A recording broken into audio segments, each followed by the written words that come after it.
सो के उठे तो देखे शाम होने को है। तो बोले अरे यार वो सामान वो घोड़े और सांप वाला डिलीवरी देना था, जल्दी को नहीं तो अगर सूरज अस्त हो गया तो आज का काम नहीं हो पाएगा। दोनों ने अपना अपना बक्सा उठाया फटाफट। हेलो दोस्तों, कहानी संख्या नंबर 30 में मैं आपका दोस्त संतोष स्वागत करता हूँ। शीर्षक आपने देखा ही होगा कि ये बड़ी अजीब बात है कि घोड़े बिल में या बाम्बी में कैसे रह सकते हैं। भाई जब घोड़े बिल या बाम्बी में रहेंगे तो शाम तो जमीन पर रहेंगे, ये उल्टी बात कैसे होगी। लेकिन अभी तो हम लोग ऐसा देखते नहीं है। और ये बात सीधी कैसे हुई? तो उल्टी बात को सीधी बात सीधी इस कहानी के द्वारा कहानी में शुरू करता हूँ। बहुत समय पहले जब ईश्वर ने यह धरती बनाई तो सभी जानवर बनाए, घोड़े, हाथी से चीते, हम लोग को भी बनाया। तो सब कुछ वो बनाता और जब ऊपर से बनाता, ईश्वर का काम तो भाई बनाना है, तो ईश्वर तो धरती से ऊपर ही माना जाता है। तो जो बनाता और फिर वहां से चीजों को धरती पे भेज देता था। मतलब कहिए तो वो मैन्युफैक्चरर है और चीजें यहाँ पर डिलीवर हो जाती थी भाई। लेकिन डिलीवर करने के लिए तो बीच में एक डिलीवरी बॉय, डिलीवरी वाला होता है कि भाई जो डिलीवरी दे, प्रोड्यूस कर चाहिए, कोई भी हो, बीच में एक मीडिएटर चाहिए जो कि सामान वगैरह इधर से उधर ले जाए। जैसे मैं आपसे कैसे बातें पहुंचा रहा हूँ यूट्यूब के द्वारा, यूट्यूब डिलीवरी दे रहा है मेरे कहानियों की आपको, वैसे ही ईश्वर जो बनाता था उसकी डिलीवरी देने के लिए बहुत सारे लोग हुआ करते थे। उसी में दो थे, कालू और मालू। भाई उन दोनों का काम ईश्वर जो भी बनाए, भाई अगर हाथी बनाए तो हाथी पहुंचा दो, शेर बनाए तो शेर पहुंचा दो, जो बनाए उसे धरती पे पहुंचा देना, ये उनका दिन भर का काम था। ईश्वर ने घोड़े और सांप बनाए। भाई सांप भी बनाए कि ताकि दूसरे छोटे छोटे जीवों को खा सके, जहर लोगों के लिए काम आ सके, उस हिसाब से उसने बनाए। और घोड़े बनाए ताकि तेज रफ्तार से दौड़ सके, ताकत का प्रदर्शन हो सके, इन सब के लिए उसने घोड़े बनाए। कालू और मालू को दोनों को बुलाया ईश्वर ने, बोला कि ये देखो कालू और मालू। कालू को घोड़े वाला सैंपल दिया एक बॉक्स में, और मालू को सांप वाला सैंपल दिया एक बॉक्स में। और उन दोनों के ऊपर एक एक पर्ची लगे हुए थे, टोकन नंबर लिखा हुआ था दोनों पर मैच कराने के लिए। बोला देखो भाई, एक घोड़े का है, एक सांप का है। घोड़े को जमीन पर छोड़ देना इस सैंपल को, और जो सांप वाला है उसको जमीन के अंदर यानी बाम्बी वगैरह में छोड़ देना। और कालू मालू को एक वो करने के बाद एक लिख कर भी दे दिया बकायदा चिट्ठी। कालू को घोड़े का चिट्ठी दिया, मालू को सांप की चिट्ठी दे दिया ईश्वर ने। और उस बॉक्स पर भी लिखा हुआ था, बॉक्स पे टोकन नंबर पड़ा हुआ था, लिखा नहीं था, टोकन नंबर लिखा हुआ था, ताकि जब डिलीवरी वगैरह दे सके तो मैच करा ले अपनी पर्ची से और टोकन नंबर से मिला ले कि हाँ भाई सही सामान सही जगह डिलीवर हो गया। हुआ।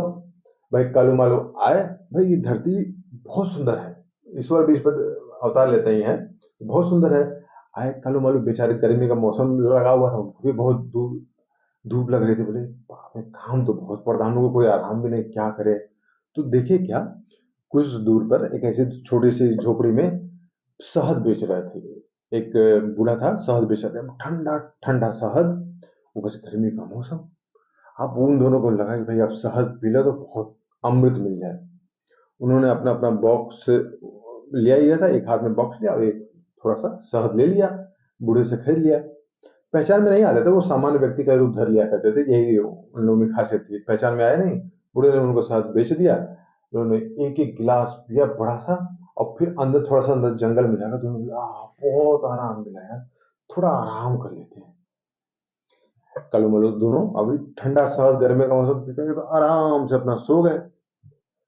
सो के उठे तो देखे शाम होने को है। तो बोले अरे यार वो सामान वो घोड़े और सांप वाला डिलीवरी देना था, जल्दी को नहीं तो अगर सूरज अस्त हो गया तो आज का काम नहीं हो पाएगा। दोनों ने अपना अपना बक्सा उठाया फटाफट फटाफट। कालू ने घोड़े वाला उसमें जमीन पर छोड़ दिया, और मालू ने सांप वाला बिल के अंदर छोड़ दिया। अब दोनों ने छोड़ा और वो टोकन टोकन नंबर जो होता बॉक्स में पड़ा हुआ था, वो टोकन नंबर अपना अपना निकाल लिया। निकाल के चले वो ईश्वर के पास वापस दोबारा काम करने। करते करते ऐसी बात कर रहे थे, करते करते दोनों ने अपने अपनी जेब में हाथ डाला। जेब में हाथ डाला तो भाई अब जो ईश्वर ने लिखा तो वो वही था, यानी मालू के जेब में सांप का, अब कालू के जेब में घोड़े का वही था। घोड़ा और सांप लिखा हुआ पर्ची पड़ी हुई थी। लेकिन जब उन्होंने टोकन से मिलाया तो टोकन हो गया उल्टा। इस जो कालू था, गलती से मालू यानी सांप वाला डाल दिया था उसने, और मालू ने कालू वाला डाल दिया था, यानी कि इन्होंने घोड़े वाला सैंपल बिल में यानी सांप बाम्बी में डाल दिया था, और सांप को उठाकर इन्होंने जमीन पर डाल दिया। दोनों उल्टा पुल्टा कर दिए। अरे यार ये क्या कर दिया, आप तो बहुत बड़ी गड़बड़ हो गई। अब तो इतने बड़े बड़े घोड़े बिल में कैसे रहेंगे, और सांप है कि जमीन पर रहेंगे तो बहुत नुकसान हो जाएगा, क्या करें। आप दोनों बोले यार बोलो कुछ मत, चुपचाप से जो हो गया हो जाने दो, चलो बस यहाँ से। उधर तो चले गए, लेकिन शायद ईश्वर की आधी मर्जी कही जब पूरी मर्जी, घोड़ों ने भी धीरे धीरे बिल में रहना अपने आप एडजस्ट कर लिया। बड़ा बड़ा बिल खोदते थे, बहुत गुफा के आकार का बिल खोदते थे, उसी के अंदर अंदर वो अंधेरी गुफाओं में रहा करते थे। और लोग बेचारे डर के मारे उन गुफाओं में नहीं जाते थे, उनको लगता था बड़ा भयानक जानवर है, क्योंकि घोड़े अपनी पहचान छुपा कर रखते थे। भाई बाहर निकलेंगे कोई पकड़ लेगा तो उन गुफाओं को देख कर अंदर अंदर लोगों को लगता है यार इसके अंदर कोई भयानक जीव रहता होगा, जल्दी कोई नहीं जाता था। लोगों में यही क्यों दंती थी कि भाई इन गुफाओं में नहीं जाना है, कि कोई ना कोई जानवर रहता है, रहते तो उसमें घोड़े अंदर थे, बिल के अंदर, और सांप वगैरह जमीन पर रह जाते थे। घोड़ों का जो अंदर का नेचर था वो कहीं ना कहीं बाहर घूमने का था। तो हर चांदनी रात को 15 दिन पर वो बाहर निकला करते थे। ऐसी चांदनी रात आई, घोड़े सब बाहर निकले, आराम से घूम रहे, दौड़ रहे, मतलब अपनी जिंदगी एक तरह से एक दिन के लिए जी रहे हैं। लेकिन क्या कहते हैं जो इंसान होता है हर जगह फैला ही है, वहां पे फैले हुए थे सब। लेकिन क्या हुआ, तो वो कुछ इंसान डाकू थे। भाई वो आराम को रात को आराम कर रहे हैं, आवाज आई घोड़ों की, टक टक, उनको लगा कौन आ गया कौन आ गया। देखिए यार बहुत सारे घोड़े, यार ये कैसा जीव है, पहली बार देख रहे हैं, इतना तेज जा रहा है इतना। आदमी को लगा यार इसके तो नाखून नहीं है, दांत नहीं है, इसका मतलब ये हमारे काम आ सकता है। डाकू को लगा इसको पकड़ना चाहिए। उन्होंने धीरे धीरे पीछा करना शुरू किया।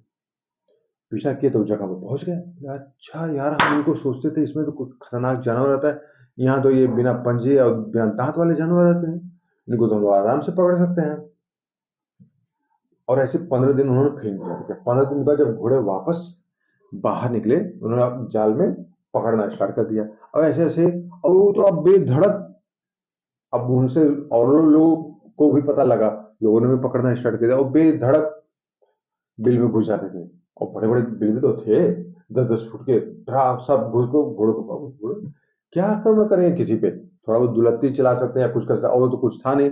भय था जिसे अब तक बचे हुए थे। सारे घोड़े पकड़ लिए गए।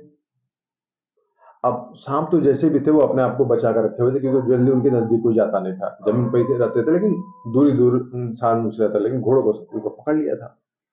इसी बीच ईश्वर ने सोचा यार मैंने सारे जीव तो बनाए हैं, यार मैं घोड़ों को देखूं घोड़ों के साथ क्या हो रहा है।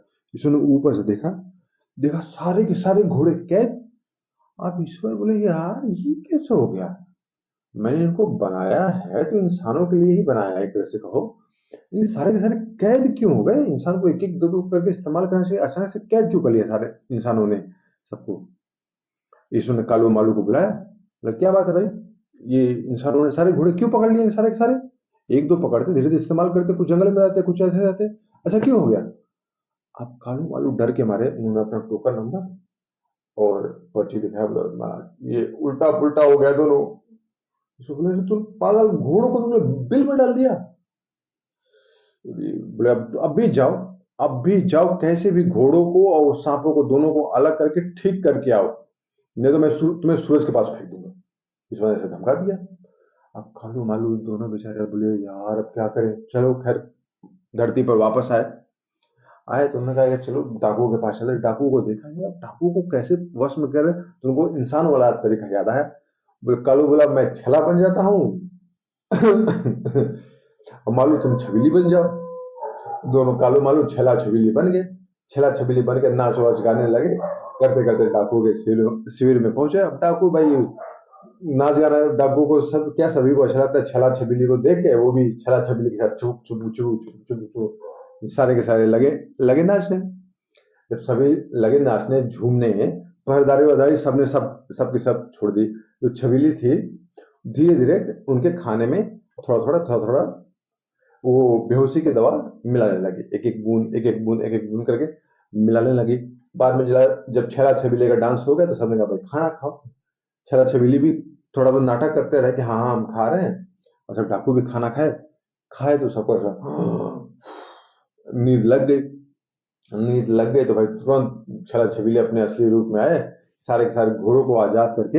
अब घोड़ों बिल की तरफ भाग रहे थे, लेकिन उन्होंने समझाया घोड़ों को, अरे भाई ऐसा नहीं करना है, तुम्हारा जगह जंगल में है, बाकी जाओ, ईश्वर तुम्हारी रक्षा करेगा।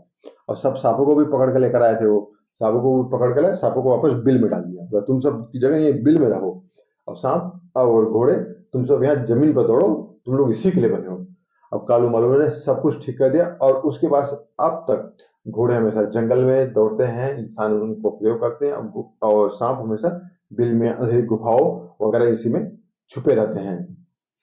तो कहानी गई पन में, सोचो अपने मन में। चैनल को लाइक और सब्सक्राइब करिएगा, और मैं हर दिन नई और ताजा तरीन कहानी बनाता रहूंगा जो आज तक कभी किसी ने नहीं सुनी होगी। Signing off, bye.